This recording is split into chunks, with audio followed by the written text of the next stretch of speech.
हमारे साथ अपर परियोजना निदेशक श्री रोहित त्रिपाठी सर जुड़े हुए हैं। रोहित त्रिपाठी सर, मैं आपको आमंत्रित करना चाहूंगा। करूंगा कुछ प्रश्नों का अंकन की विभाग द्वारा। ये खंड शिक्षा अधिकारी, यहाँ अगर बच्चे कई स्कूलों में दो एक करके कम संख्या में है, तो उन बच्चों को एक दिन ब्लॉक पे समय देकर के बुला करके बीआरसी पे और उन बच्चों का बनवाएं। तो ये आपके और खंड शिक्षा अधिकारी के बीच के चीज है और आप ही लोगों को तय करना है कि उन बच्चों का आधार कैसे और कब बनवाना है। लेकिन आधार बनवाना जरूरी है। इसके अलावा बीआरसी के अलावा भी तमाम जगहों पे आधार बनते हैं। अगर वहां से भी कोई आधार बनवाना चाहता है या आधार बनवाता है तो उसमें किसी प्रकार का कोई रोक नहीं है, कहीं से भी वो आधार बनवा सकता है। उनकी सुविधा के लिए ब्लॉकों पर भी हर बीआरसी पे भी ये सुविधा दी गई है कि अगर और कहीं नहीं बन पाता है तो आप बीआरसी से बनवा लीजिए। पहली चीज। दूसरा, जो सबसे बड़ा प्रश्न आप लोगों का रहता है, पहले भी था अब भी है, कुछ लोगों को अभी भी स्पष्ट नहीं है ये चीज, मैं फिर से उसे रिपीट कर दे रहा हूं कि बच्चे का डिटेल विवरण उनके एसआर पंजिका में अलग है और आधार कार्ड में अलग है। जैसे नाम में भिन्नता हो सकती है, नाम के स्पेलिंग में भिन्नता हो सकती है। दूसरी चीज कि उनके डेट ऑफ बर्थ में कई बच्चों के भिन्नता आई है और देखी गई है। तो सबसे पहला तो ये है कि आपको ये तय कर लेना है अभिभावक से बात करके कि उसका कौन सा विवरण सही है, आधार वाला विवरण सही है या एसआर पंजिका वाला सही है। अगर उसका विवरण एसआर पंजिका में जो आपने लिख रखा है, विद्यालय पंजिका में जो लिखा है, वो विवरण अगर उसका सही है और आधार में गलत है तो उस बच्चे का आधार संशोधन करवाना पड़ेगा। और आधार संशोधन भी वहीं से होगा जहां से उसका आधार बनना है, यानी बीआरसी से हो सकता है या कोई दूसरा आधार एनरोलमेंट सेंटर है वहां से हो सकता है। तो अगर रजिस्टर में दिया गया विवरण सही है और आधार में गलत है तो आधार में संशोधन कराएं, क्योंकि जो गलत है उसी को तो संशोधित हमें कराना है, वहां करवाएं। अब अगर अभिभावक कहता है कि नहीं आधार में दिया हुआ डिटेल सही है, आपके एसआर पंजिका में गलत है, तो बड़ा स्पष्ट है ये कि एसआर पंजिका में आपको किसी प्रकार का परिवर्तन, किसी प्रकार की छेड़छाड़ नहीं करनी है। इसके लिए बीच का एक रास्ता ये निकाला गया था कि आप विद्यालय पे एक अलग रजिस्टर बना लें। उस रजिस्टर के पहले पन्ने पे जहां पे आप पेज वेरीफाई करते हैं कि प्रमाणित किया जाता है कि इस पंजिका में कुल इतने पेज हैं, वहीं पे यह भी लिख दें कि यह पंजिका मात्र डीबीटी प्रक्रिया के लिए मान्य है। इस पंजिका में भरे गए विवरण मात्र डीबीटी प्रक्रिया के लिए मान्य है, अन्य किसी कार्य के लिए मान्य नहीं होंगे। और उस पंजिका में आप स्पष्ट बना लीजिए कि छात्र पंजिका के अनुसार बच्चे का एसआर नंबर नोट कर लीजिए। एसआर नंबर के बाद आप लिख लीजिए कि छात्र पंजिका के अनुसार बच्चे का नाम, बच्चे की जन्म तिथि, बच्चे के माता पिता का नाम और आधार कार्ड के अनुसार बच्चे का नाम, बच्चे की जन्म तिथि, बच्चे के माता पिता का। और इस चीज को हेडमास्टर उस पर लिख करके प्रमाणित कर ले। और आधार सत्यापन के समय जैसा आधार कार्ड में लिखा हुआ है बिल्कुल वैसा ही आपको उसमें एंट्री करनी है। नाम की स्पेलिंग में कोई अंतर नहीं आना है और न ही नाम में कुछ अतिरिक्त चीजें जोड़नी है और न ही घटानी है। अगर आधार कार्ड पे लिखे हुए नाम में मनोज लिखा हुआ है तो आपको श्री मनोज नहीं लिखना है, केवल मनोज ही लिखना है। और अगर आधार कार्ड में मिस्टर मनोज लिखा हुआ है तो आपको केवल मनोज नहीं लिखना है, मिस्टर मनोज भी लिखना पड़ेगा। तो जो चीज आधार कार्ड में जैसे लिखी हुई है, जिस स्पेलिंग में, बिल्कुल उसी तरह से आपको फीड करना है पोर्टल में या ऐप में। उसमें न तो कुछ कम करना है, न अधिक करना है, न कोई परिवर्तन करना है, तभी जाकर के आपका ये सत्यापित हो पाएगा। तो मैं समझता हूं कि इस पे क्लियरिटी हो गई होगी। अगला प्रश्न ये था कुछ लोगों का कि पिता का नाम बच्चे के आधार कार्ड में उसकी स्पेलिंग कुछ अलग है और पिता के आधार कार्ड में स्पेलिंग अलग है। तो जब हम पिता के आधार कार्ड सत्यापन करने जाते हैं तो उसका नाम इस आधार कार्ड के अनुसार लिखें पिता के आधार कार्ड के अनुसार लिखें या बच्चे के आधार में जो पिता के नाम का स्पेलिंग लिखा हुआ है उसके अनुसार लिखें। तो यहाँ पे मैं कहना चाहूंगा बड़ा साफ कि आप जिसका आधार सत्यापित कर रहे हैं उसके आधार कार्ड में जो डिटेल दिया हुआ है उसके हिसाब से भरें। अगर बच्चे का आधार आप सत्यापित कर रहे हैं तो बच्चे के आधार कार्ड में जिस तरह से लिखा हुआ है उस तरह से भरें। अगर माता या पिता का आधार कार्ड आप सत्यापित कर रहे हैं तो माता या पिता के आधार कार्ड के हिसाब से वो चीजें भरें। तीसरा प्रश्न पिछले साल के बारे में कुछ लोगों ने प्रश्न ये पूछा है कि कुछ बच्चों का रजिस्ट्रेशन पोर्टल पे नहीं हो पाया था या पोर्टल पे डीबीटी प्रक्रिया के कारण पोर्टल पे रजिस्ट्रेशन एक्सेप्ट किया जाना बंद किया जा चुका था, उसके बाद उन लोगों ने एंट्री की, तो उन बच्चों के लिए क्या करें। तो आप जान रहे हैं कि विद्यालयों में वैसे तो औपचारिक रूप से प्रवेश की समय सीमा निर्धारित है, लेकिन हम कभी भी कोई भी बच्चा प्रवेश लेने आए तो उसे मना नहीं कर सकते हैं। लेकिन डीबीटी प्रक्रिया के लिए हमें कहीं ना कहीं रजिस्ट्रेशन को रोकना पड़ेगा, तभी हम उसे आगे प्रोसेस कर सकते हैं।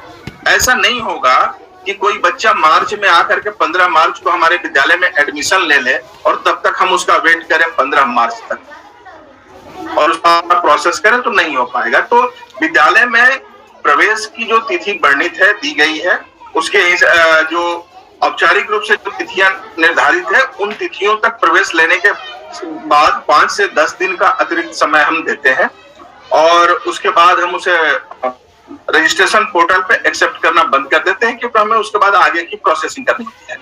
तो अगर पिछले साल किसी बच्चे का रजिस्ट्रेशन नहीं हुआ, कोई बात नहीं, इस साल समय है, उसका रजिस्ट्रेशन आप कर दीजिए। उसके रजिस्ट्रेशन में आप ध्यान देंगे, उसका रजिस्ट्रेशन सत्र 22-23 में करेंगे आप, और 22-23 में जो उसकी कक्षा होगी उसी कक्षा में होगा, लेकिन उसमें जो प्रवेश की तिथि डाली जाएगी, प्रवेश की तिथि डाली जाएगी जब वास्तव में उसने आपके विद्यालय में प्रवेश लिया था। यानी अगर पिछले साल वो प्रवेश लिया है तो प्रवेश की तिथि 2021 वाली डाली जाएगी। भले ही उसका पंजीकरण आप सत्र 22-23 में कर रहे हैं, पिछले साल कक्षा 3 में उसने एडमिशन लिया था, अब 4 में आ गया है, तो 22-23 में कक्षा 4 में आप दिखाएंगे, लेकिन उसकी प्रवेश की जो कक्षा 3 में उसने प्रवेश लिया था, जो जिस डेट को लिया था वही डेट आप डालेंगे। तो जब वही डेट डालेंगे तो खुद ब खुद ये समझ जाएगा, इसमें किसी प्रकार की कोई संशय सुबह की गुंजाइश नहीं है। तीसरी अगला प्रश्न कुछ लोगों का ये था कि कुछ बच्चे जो पिछले सालों में थे और उन्होंने लाभ भी लिया और अब वो किसी प्राइवेट स्कूल में चले गए हैं, उनका क्या करें, वेरीफाई करें कि न करें। स्पष्ट रूप से उनको न करें। जो बच्चे आपके स्कूल में जेन्युइन है, वास्तव में है, केवल उन्हीं को आप वेरीफाई करें। उन बच्चों का डेटा अपने विद्यालय से डिलीट करें जो किसी और विद्यालय में चले गए। अगर परिषदीय विद्यालय में ही कहीं और चले गए हैं तो वहां पे ट्रांसफर करना है तो वहां पे ट्रांसफर करते हैं। अगर प्राइवेट में चले गए हैं तो उनको अपने सिस्टम से उनको डिलीट करिए। अगला प्रश्न एक ये था कि अगर माता पिता किसी का आधार नहीं बना है तो क्या करें। तो स्पष्ट सी बात है कि आधार बनवाने होंगे बच्चों के भी और माता या पिता के भी, और न केवल आधार बनवाने होंगे बल्कि उस आधार से सीडेड एक अकाउंट का भी होना जरूरी है। कुछ लोगों का प्रश्न था कि पिछले सालों में जो अकाउंट दिया गया था उसमें पैसा न जाकर उसके किसी दूसरे अकाउंट में गया। यहाँ बड़ा स्पष्ट बता दें कि अकाउंट से हमारा कोई खास मतलब नहीं है। हम केवल आधार बेस्ड ट्रांजैक्शन करते हैं, आधार बेस्ड पैसा ट्रांसफर करते हैं, आधार नंबर को लेते हैं और उस आधार से जो भी खाता उसका जुड़ा होगा लेटेस्ट, उसी खाते में वो पैसा जाएगा। अब उस पेरेंट्स ने पहले कोई ऐसा खाता दिया है जो खाता आधार से नहीं जुड़ा है और कोई ऐसा खाता है उसका जो आधार से जुड़ा हुआ है लेकिन उसने दिया नहीं है, तो पैसा उसी में जाएगा जो खाता उसका आधार से जुड़ा हुआ है। इसलिए अगले प्रश्न में कुछ लोगों ने पूछा है कि पिछले साल के खाते में आईएफएससी कोड चेंज हो गया है। कोई दिक्कत नहीं है, आईएफएससी कोड से और खाते नंबर से हमें कोई मतलब नहीं, हमें मतलब है आधार सत्यापित होने से, और उस आधार से कोई ना कोई खाता जुड़ा होना चाहिए, कोई ना कोई खाता सीडेड होना चाहिए। तो उस आधार नंबर से जो भी खाता सीडेड होगा उसमें ऑटोमेटिकली चली जाएगा, पैसा चला जाएगा। उसमें आपको आईएफएससी चेंज करने या खाता नंबर चेंज करने की कोई आवश्यकता ही नहीं होगी। इसी से इसीलिए आपने देखा होगा कि नए बच्चों का जो हम लोग इस बार रजिस्ट्रेशन करा रहे हैं आपसे, उसमें उनका खाता नंबर हम ले ही नहीं रहे हैं, हम केवल आधार ले रहे हैं। हाँ, उनके आधार से कोई ना कोई खाता जुड़ा अवश्य होना चाहिए, खुद ब खुद पैसा उस आधार के अनुसार उनके खाते में चला जाएगा, उस आधार से जो भी खाता उनका सीडेड होगा उसमें। अब दो एक बातें और स्पष्ट कर देना चाहूंगा कि जो आप कर रहे हैं रजिस्ट्रेशन और आधार सत्यापन, इसमें एक तो जिनका आधार प्रमाणित हो जा रहा है बहुत अच्छा, जिनका आधार प्रमाणित नहीं हो पा रहा है किसी त्रुटि के कारण, जैसे आपको 3 अवसर दिए गए, 3 बार में आपने सही डेटा एंट्री नहीं करी और अवसर समाप्त हो गया, अब नहीं हो पा रहा है, तो अभी जब आप पोर्टल के बाद जब अभी आप ऐप पे जाएंगे डीबीटी प्रोसेस में, तो डीबीटी प्रोसेस में 3 चांसेज और मिलेंगे और उसमें हम आप ये प्रयास करें कि उसमें बिल्कुल सही डिटेल भरें ताकि बच्चे का आधार प्रमाणित हो जाए या पेरेंट का आधार प्रमाणित हो जाए। अब एक अंतिम बात ये मैं बताना चाहूंगा कि देखिए, पिछले साल के जो बच्चे रजिस्टर्ड रहे हैं उन बच्चों को 2-3 कैटेगरी में बांटा गया है। पहली कैटेगरी तो वो है कि पिछले साल जिन बच्चों का रजिस्ट्रेशन हुआ और उनको पैसा, उनके लिए उनके पेरेंट्स के अकाउंट में पैसा भी चला गया और जिसके अकाउंट में पैसा गया वो उनके माँ या बाप है, माता या पिता है, तो वहां पे कोई चेंज नहीं करना है, कोई चेंज करने का अवसर भी नहीं दिया गया।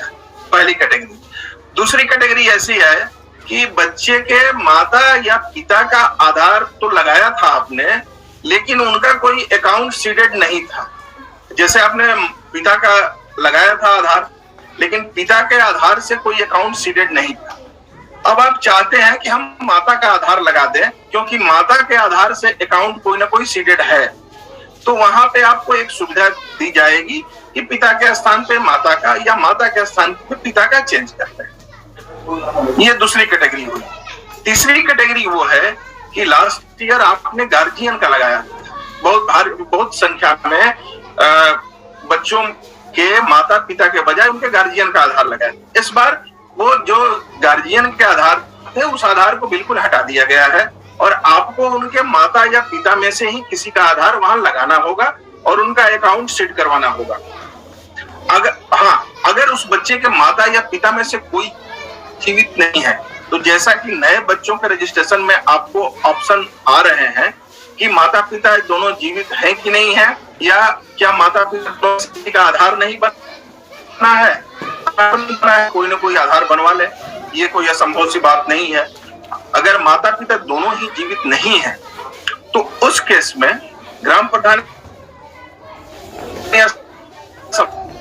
के स्तर से प्रमाण पत्र लेने के बाद आप उनके अभिभावक के रूप में आधार प्रमाणित कर सकते हैं उनके किसी रिश्तेदार का। रिश्तेदारों की एक बड़ी सी लिस्ट आपको दी गई है, 12 उसमें है रिश्तेदार, कोई ना कोई उस 12 में से कोई ना कोई रिश्तेदार जरूर होगा जिसके खाते में पैसा जाएगा। तो आप वो प्रमाण पत्र लेने के बाद अगर बच्चे के माता या पिता दोनों में से कोई जीवित नहीं है तो वो प्रमाण पत्र प्रधान या सभासद से लेने के बाद उसके किसी रिश्तेदार का आधार आप प्रमाणित करें और उस आधार से जुड़ा हुआ जो सीडेड खाता होगा उसमें वो पैसा जाएगा। तो इस तरह से पिछले साल के जो रजिस्ट्रेशन रहे हैं उनके आधार प्रमाण में 3 कैटेगरी हमने बता दी और सारे बच्चों का आधार सत्यापित किया जाना है। अब इसमें आप ये भी जान लीजिए कि अगर बच्चे का आधार नहीं बना है तो आधार बनवाना भी है और आधार सत्यापित भी करना है। जिनका आधार सत्यापित नहीं हो पाएगा संभवतः वो वंचित हो जाएंगे। एक प्रश्न किसी मित्र ने पूछा था व्हाट्सएप पे कि पिछले साल किन्हीं कारणों से खाता सीडेड ना हो या सस्पेक्टेड हो, ऐसे केस में अगर किसी बच्चे का को पैसा नहीं गया है तो उसका फोटो कैसे अपलोड करेंगे। बड़ा स्पष्ट उसमें हिमांशु जी ने शुरुआत में ही बताया था कि फोटो अपलोड में केवल उन्हीं बच्चों की लिस्ट आपको मिलेगी जिन बच्चों के खाते में जिन बच्चों के माता पिता या उनके गार्जियन के खाते में पिछले साल पैसा गया होगा। जिनके खाते में पैसा गया ही नहीं होगा उनको नहीं मिलेगा, उनको फोटो अपलोड करने की कोई आवश्यकता नहीं है। बच्चों को बिना फोटो अपलोड किए सब पैसा मिलेगा जिन्हें पिछले साल किन्हीं कारणों से नहीं मिल पाया। अब एक आखिरी चर्चा और कर लूं मैं आपसे। कुछ लोगों ने प्रश्न किया है कि सिस्टम में दिखा रहा है कि बच्चे का पैसा गया है पेरेंट्स के अकाउंट में, लेकिन पेरेंट कह रहे हैं कि नहीं है। ऐसी चीजें पहले भी संज्ञान में आई हैं और जब इनकी जांच की गई है तो ये पाया गया है कि वास्तव में पैसा गया है। कहीं ना कहीं बैंक के स्तर पे उसको अपडेट करने में लापरवाही की गई है या पेरेंट ने सही ढंग से जानकारी नहीं की है। तो ये समझ लीजिए कि जिनको सिस्टम दिखा रहा है कि खाते में पैसा गया है वो और आपके उस पे खाता बैंक का नाम, खाता नंबर और ट्रांजैक्शन आईडी भी दिखा रहा है, स्पष्टतः उनके खाते में पैसा गया है, इसमें कोई शक व शुबा की गुंजाइश ही नहीं है।